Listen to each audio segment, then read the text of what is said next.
All right, go.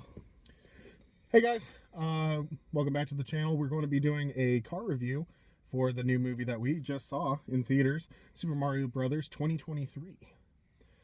If you guys don't know what that is, look it up because we're not going to tell you. All right, so we'll do a quick thing where we'll do top. We'll do a 1 through 10, what we rate the film, what we like, what we don't like, and then we might get into some spoilers later. So we're going to try to keep this first part spoiler free. So DJ, out of 10, what do you give this new movie? I'd give it. Ooh, that's hard. 8.5 out of 10. 8.5? Mm-hmm. Okay, why? Give me your score, then I'll tell you. Honestly, I think a 8.5 is really fair. I mean, it's not an adult film or anything like that. It's got some childish humor and stuff like that. But I actually really enjoyed it. So 8.5 to 9, actually. I actually really enjoyed the film a lot. I did too. Okay, so the reason I gave it 8 I wanted to give it a 9. The reason I don't give it an 8 point, I gave it 8.5 instead of a 9, is it's a little too. The pacing is a little rough sometimes. That's really it. It's the only reason. Otherwise, if the pacing was a little smoother, I'd give it a 9. That's fair. Yeah, I mean, overall, it's a very fun film. I don't have any idea why critics would not like it, other than the fact that it's a very straightforward, simple kind of fun movie. Honestly, I can.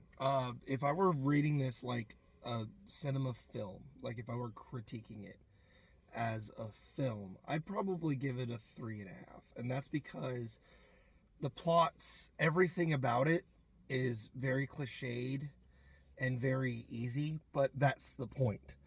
Yeah. And the reason I give it an 8.5 out of 10 personally is because it's just fun. There were these moments that I think in any other film, I'd look and go, oh, or what is this, or this is dumb. But in Mario, it's exactly what I wanted. What about you?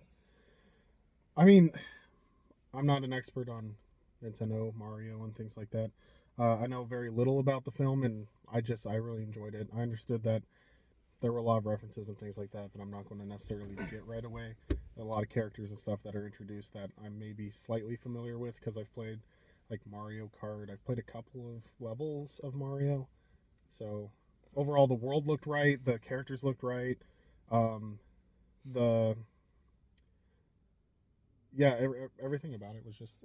I just had a lot of fun watching it. I have more fun watching animated films lately than live action, just because it's 100% animated. I don't get pulled out of it by the different elements that they're trying to throw up on the screen.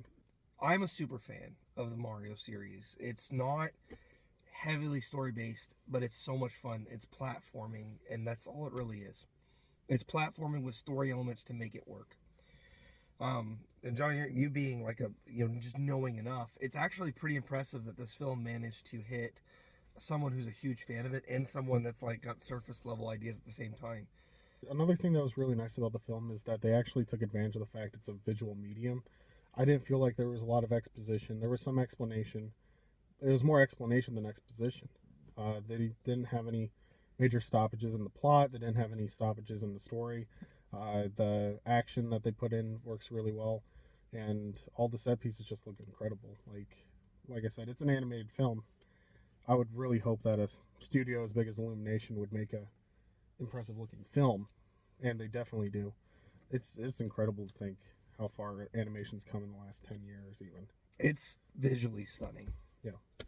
It visually feels like a Mario film, or it feels like a Mario game. Like when you're watching it, it's just like some people might get thrown off because the voices are different and things like that, but I think they kind of hinted at the very beginning of the film even why they didn't have the original voice actors. And the thing is, because the original voice actors after a while would get kind of grating.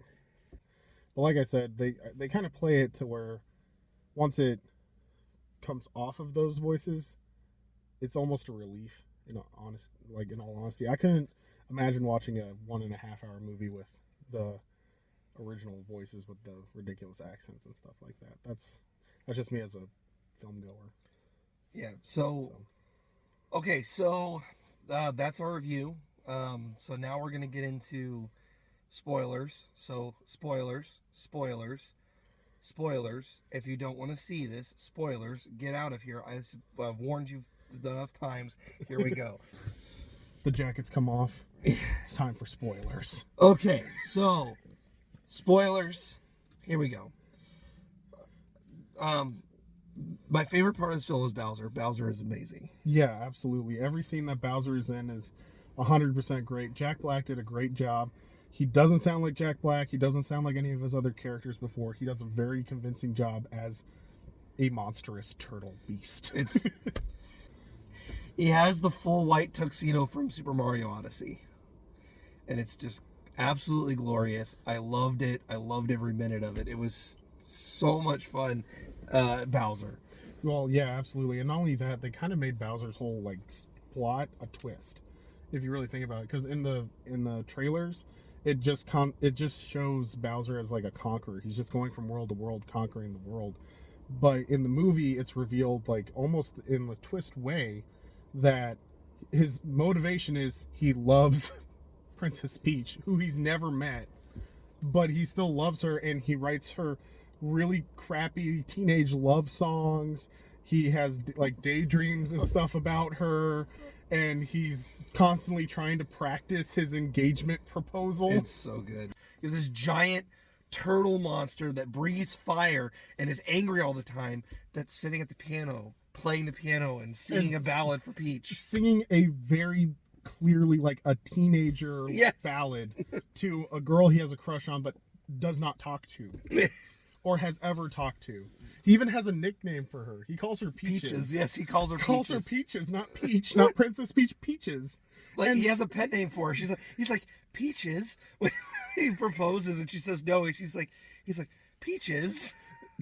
And then they're sitting at the altar, and her bouquet turns into an ice flower, and she attacks him. And she's like, "Did you really think I would marry you?" And he's like, "Actually, yes." He's a teenager in love. Like, he literally is. He's like an angsty teenager who just... It is awesome. And people, I feel like, I don't know how much people know about the games, but that is a plot of the games. There's a lot of callbacks to those plot lines in this film. They do a really good job of linking it together, but while still doing their own thing. Donkey Kong is also in it, as well as Cranky Kong, and like all the Kongs are there, including all the sidekicks from the Donkey Kong 64 games and some of the other games. They all show up in the background. There's a lot of calls to those characters as well. There's an entire scene that is Mario Kart. Yeah. Like, it's like a quarter of the film is Super Mario. So, like, 1/4 of the film is Super Mario Bros. 1/4 of the film is Mario Kart.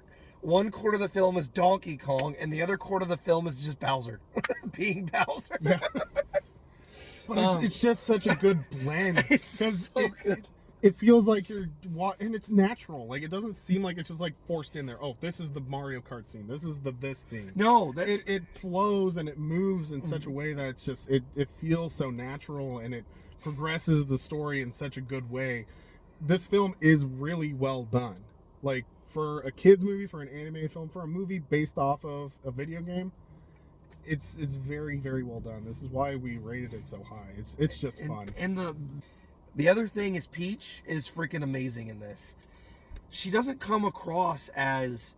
She's not the damsel in distress the whole film. She's also not this super amazing fighter the whole film. She is when she needs to be, and when she doesn't, and it works really well. Yeah, exactly. It's like she's competent when she needs to be competent, but there are times when she takes a back seat in the action, and they actually give like motivations and reasons why it wouldn't happen. Like, she is prepared to die and fight for her kingdom, and then Bowser straight up starts torturing Toad, and she realizes, I need to go along with Bowser's proposal and his plan, because I can't stand being responsible for my kingdom being tortured by this monster.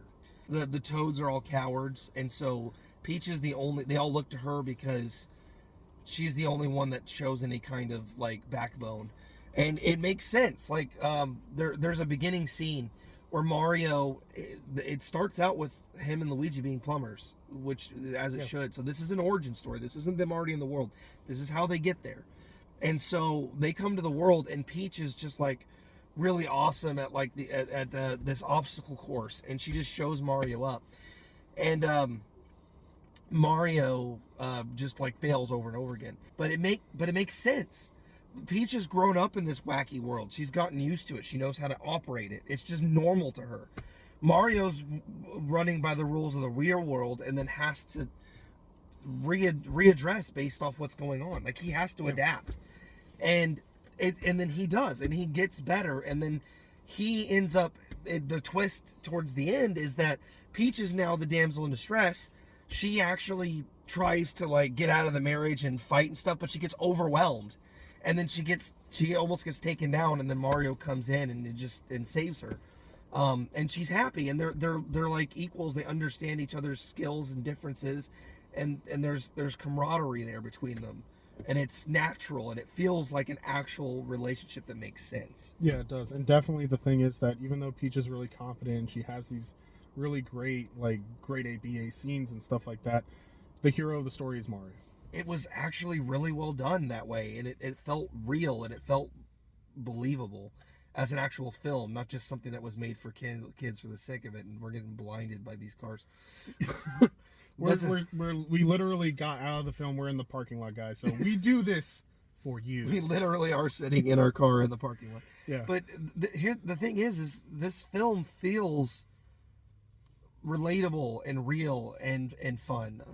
It is so much fun, and it plays off Mario so well. It's a blast. And then there's this little the blue star, the Luma. Luma. Oh my god! It took almost 30 years, but my spirit animal has finally been put to film.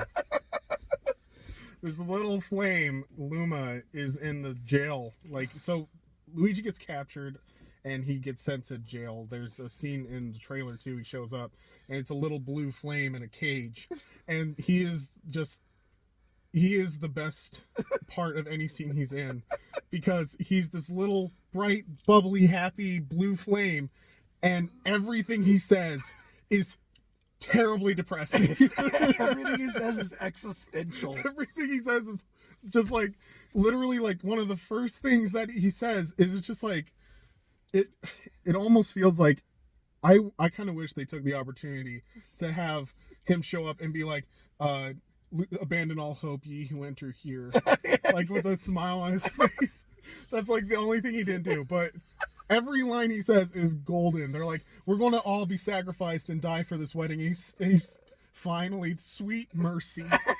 He says it so happily. He's disappointed when they don't die. So great.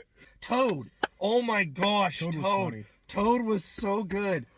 There's like, all the Toads are cowards, but there's one, and they did the party from Super Mario Bros. 2 or from the foursome, like they do in Super Mario 3D World, and some of those, where it's Peach, Toad, Mario, Luigi.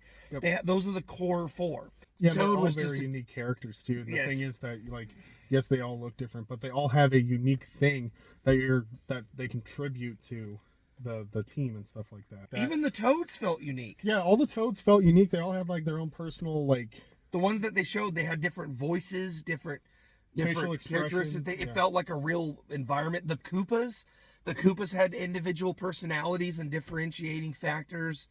There's just nothing feels cookie cutter.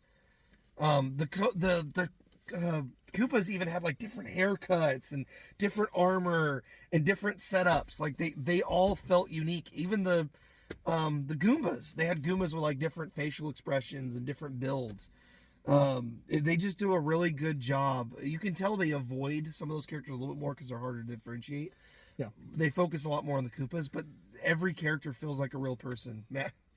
Bowser and Magic Koopa had a good dynamic. Oh, they had a great dynamic. The scene where he's dressed up to propose, and the magic Kamek is dressed up like Peach. It's great. They're holding hands, and then one of the minions comes in. They're like, "What?"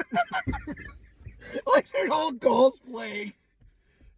It's freaking funny. It is great. Bowser is one of the best parts of the film, but seriously, the little blue flame, Luma, just steals the show. For me. I absolutely love the whole thing. It's just a blast. like it I all, can't yeah. even complain about it. Like I can nitpick little things, I'm sure, but it was so much fun. It's not even worth it. It's worth watching. Go watch this film. Like go watch. have a good time.